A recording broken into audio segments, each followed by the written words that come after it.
L'arrestation de Pavel Durov, le fondateur de Telegram, pourrait bien sonner la fin de la messagerie privée. Le fondateur de Telegram et du Toncoin, Pavel Durov, est sous les barreaux. Le Toncoin chute lourdement, entraînant tout un écosystème. Ce samedi 24 août, il est 20h lorsque les hommes de la gendarmerie des transports aériens interpellent Pavel Durov sur l'aéroport du Bourget. Âgé de 39 ans, le franco-russe était accompagné d'une femme et de son garde du corps. Pavel Durov arrivait tout droit d'Azerbaïdjan. Il avait au-dessus de la tête un mandat de recherche émis par la Direction nationale de la police judiciaire française sur la base d'une enquête préliminaire. La justice considère que l'absence de modération, de coopération avec les forces de l'ordre et les outils proposés par Telegram, les numéros à usage unique, les crypto-monnaies, le rend complice de trafic de stupéfiants, d'infractions pédocriminelles et d'escroquerie.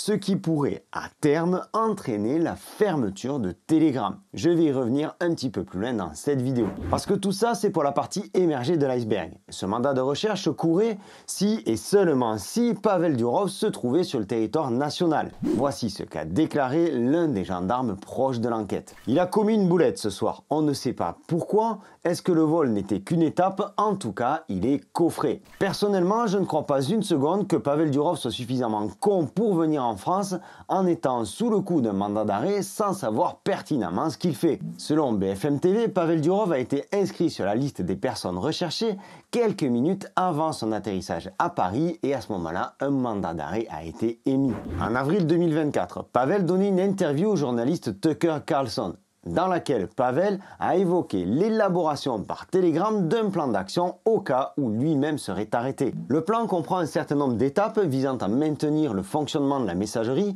en cas de circonstances imprévues. Durov lui-même a déclaré qu'il était conscient du risque d'arrestation car il ressentait la pression des services de renseignement des différents États. Si tu ne me connais pas, je m'appelle Sylvain et j'anime Objectif Lune depuis maintenant quelques années. Sur cette chaîne, on parle crypto, on parle investissement, on parle money management. Tu peux t'abonner, c'est par ici. Si tu apprécies le contenu de cette vidéo, je t'invite à lâcher un pouce bleu, ça fait plaisir et ça soutient l'algorithme. Et pour cette vidéo, je te remercie d'accueillir cryptonews.com qui est un partenaire régulier de notre chaîne. Sur Cryptonews, tu trouveras des informations non seulement sur la crypto, mais également sur les NFT. Des informations de très bonne qualité puisque Cryptonews est présent sur la scène internationale depuis maintenant plus de 8 ans. En parcourant le site, tu peux vite voir que tu as toutes les actus crypto avec quelques articles très bien fournis, notamment sur la macroéconomie et sur les tenants, les aboutissements de l'univers crypto. Tu trouveras également des actualités sur le Bitcoin, l'Ethereum, les NFT, des articles exclusifs, des vidéos tutos, des vidéos d'enseignement généraliste ainsi que des guides, des évaluations des exchanges, des outils, etc. etc. Alors si tu veux te tenir au courant de toute l'actualité crypto, je t'invite à cliquer sur le lien que je te laisse en description et à l'ajouter dans tes favoris. Ça permet également de soutenir mon travail et je t'en remercie.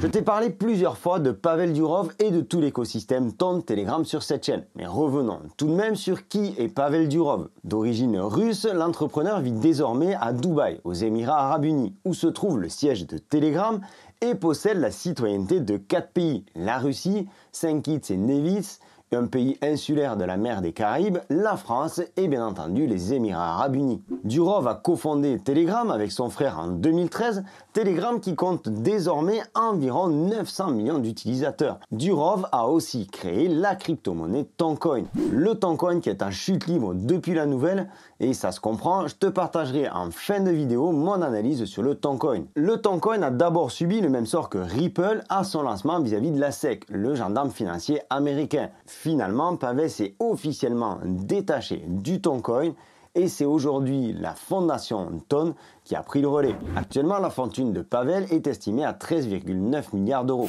Pavel a déclaré récemment qu'il était la cible des services de renseignement de différents pays. Depuis l'arrestation, les réactions sur les réseaux se multiplient et voici ce qu'on peut lire sur le X de Tucker Carlson à qui Pavel a accordé une interview au mois d'avril. Pavel Durov a quitté la Russie lorsque le gouvernement a tenté de contrôler sa société de médias sociaux Telegram. Mais en fin de compte, ce n'est pas Poutine qui l'a arrêté pour avoir permis au public d'exercer sa liberté d'expression, C'est un pays occidental, allié de l'administration Biden et membre enthousiaste de l'OTAN qui l'a enfermé. Pavel Durov est incarcéré dans une prison française ce soir, un avertissement vivant pour tout propriétaire de plateforme qui refuse de censurer la vérité à la demande des gouvernements et des agences de renseignement. Les ténèbres s'abattent rapidement sur le monde autrefois libre. Je reviendrai un petit peu plus loin sur cette partie-là de l'interview. Depuis le début de l'année 2024, Telegram et tout son écosystème ne cessent de progresser à pas de géant. Le nombre d'abonnés se multiplie de façon exponentielle et l'arrivée des Tap to Earn a encore accéléré l'expansion de Telegram. Alors je ne reviendrai pas sur la polémique Hamster Combat, mais garde dans un coin de la tête que ce genre de jeu peut aussi être fabriqué, conçu pour faire de l'acquisition de données. Si tu me suis depuis un moment, tu sais que j'en ai déjà parlé plusieurs fois sur cette chaîne. Revenons sur l'interview accordée à Tucker Carlson au moment où Pavel revient sur un point extrêmement important. Il a révélé que le FBI avait contacté un ingénieur de Telegram tentant de l'embaucher secrètement pour installer une porte dérobée qui permettrait aux agences de renseignement américaines d'espionner les utilisateurs. Le FBI a également embauché des agents pour infiltrer les groupes Telegram anti-vaccins, les sous-traitants du FBI créant de multiples fausses identités en ligne pour rejoindre des salles de discussion gérées par des groupes opposés aux obligations vaccinales. Et selon le Moscow Times, le vice-président de la Douma d'État, c'est-à-dire l'Assemblée nationale russe, Vladislav Davankov, a déclaré qu'il avait demandé au ministre des Affaires étrangères, Sergei Lavrov, d'obtenir la libération de Durov. Son arrestation pourrait être motivée par des raisons politiques et constituer un outil pour accéder aux informations personnelles des utilisateurs de Telegram. On est loin, bien loin du prétexte de notre chère gendarmerie justifiant l'arrestation du CEO de Telegram, non? Voici maintenant le communiqué de la fondation Ton. Suite aux récentes nouvelles liées au fondateur de Telegram, Pavel Durov, nous tenons à assurer à tous que la communauté Ton reste forte et pleinement opérationnelle. En tant que communauté engagée en faveur de la liberté d'expression et de la décentralisation, nous soutenons fermement Pavel dans cette période difficile. Pavel est un fervent défenseur de ces valeurs et nous pensons que ses efforts pour promouvoir un Internet ouvert et décentralisé continueront d'inspirer des millions de personnes. La communauté Ton reste concentrée sur sa mission et nous poursuivons notre travail pour défendre ces principes à l'échelle internationale. Nous encourageons tout le monde à rester calme, unis et à continuer de construire pendant que nous naviguons ensemble dans cette situation. Merci pour votre soutien. Selon la justice française, le fondateur de Telegram risque jusqu'à 20 ans de prison pour les crimes dont il est accusé. Terrorisme, trafic de drogue, complicité avec des activités criminelles, fraude, blanchiment d'argent, dissimulation d'activités illégales, diffusion de contenu à caractère pédopornographique, bref, il y en a toute une ribambelle. Alors je pense qu'à ce moment de la vidéo, il est important de faire un point, parce qu'il y a deux aspects très intéressants à cette affaire.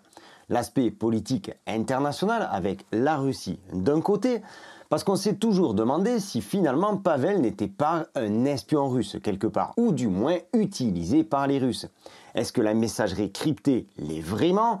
Je veux dire pour tout le monde. Est-ce que les Russes n'ont pas accès à certaines informations? Ça fait sens quand on revient sur le communiqué de Davankov, le vice-président de la Douma, l'Assemblée russe. On peut même imaginer que de l'autre côté, l'avion n'a pas atterri par hasard au Bourget sur le sol français. Et puis il y a ce mandat d'arrêt lancé seulement quelques minutes avant son atterrissage. Rappelons que l'État français peut demander l'accès à l'ensemble des communications de Telegram lors d'une affaire comme celle-ci. Alors là, il faut être réaliste. C'est pas les messages d'Objectif Lune qui les intéressent, ou les publications, ou les communications de Sylvain, mais plutôt les échanges de Pavel Durov lui-même. Et ça, probablement qu'on n'aura jamais toute la vérité. Et comme le disait Tucker Carlson tout à l'heure, il y a peut-être même l'administration Biden derrière tout ça. Tout ça, c'est pour le côté des grandes manœuvres politiques. Et de notre côté, on a cet aspect de la liberté d'expression. Nayib Bukele, le président du Salvador, a réagi en ce sens à l'arrestation de Pavel. Le Salvador n'est pas seulement le pays le plus sûr de l'hémisphère occidental, mais nous garantissons également que vous ne serez pas arrêtés, censurés ou que vos biens ne seront pas saisis pour avoir exercé votre droit à la liberté d'expression. Et il n'y a pas de taxe foncière. Et alors je crois que celui qui s'est le plus déchaîné, c'est Elon Musk. Je ne sais pas si tu te rappelles de cette histoire il y a à peine quelques jours. Le 12 août, Thierry Breton disait à Elon Musk qu'il fallait qu'il soit prudent par rapport à son interview avec Donald Trump, etc., etc. Elon Musk lui a gentiment répondu d'aller se faire foutre. Et donc aujourd'hui, quand on regarde la communication de Elon Musk sur Twitter, liberté, liberté, liberté, free Pavel, donc libérer Pavel. Ici, on a Elon qui nous dit qu'on est dans une époque très dangereuse, sous-entendu pour la liberté d'expression, mais je pense que la meilleure publication de Elon au sujet de l'arrestation de Pavel, c'est celle-ci. Imaginez-vous, dans quelques années, nous sommes en 2030 en Europe et vous êtes exécuté pour avoir aimé un mème. Sous-entendu un meme coin ou une image plutôt délirante faisant référence à la liberté d'expression. Rappelons que Elon Musk est un supporter officiel de Trump et que ce dernier a récemment déclaré qu'il est important pour les États-Unis de renouer des relations sereines avec la Russie. Bon, maintenant que le décor est planté, tu te feras ton propre avis sur toute cette histoire. D'ailleurs, je t'invite à partager ton avis sur tout ça en commentaire de cette vidéo. Et si ce n'est pas encore fait, tu peux t'abonner en cliquant par ici. Et puisqu'il existe encore et peut-être seulement pour quelques jours ou quelques heures, rejoins le canal Telegram Objectif Lune. Je te laisse le lien en description de cette vidéo. Parce que pour ma part, même si je le dis avec le sourire, je pense qu'on pourrait avoir une fermeture temporaire de Telegram en France. Alors rassure-toi, on trouvera toujours une solution pour communiquer. Il y a quelques années de cela, on a eu une alerte à propos de WhatsApp. Je ne sais pas si tu t'en souviens. WhatsApp qui appartient au groupe Facebook et qui serait surveillé par les États-Unis. Il y a de grandes chances que cela finisse exactement comme ça pour Telegram.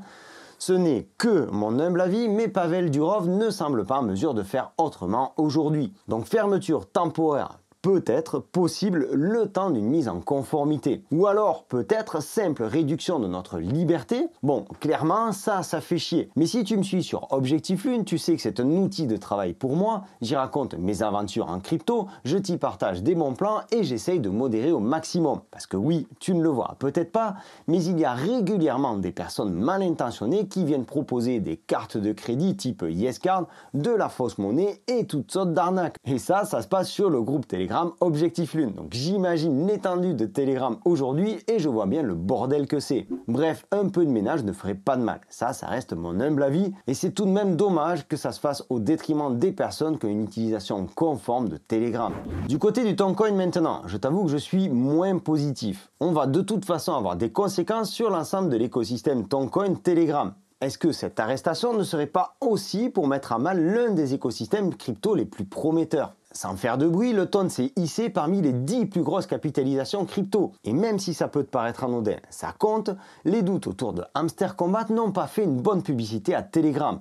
Aujourd'hui, tu ajoutes cette arrestation et on devrait donc avoir une flopée de personnes qui vont avoir peur ou tout simplement marre de tout ce bazar et qui vont quitter Telegram.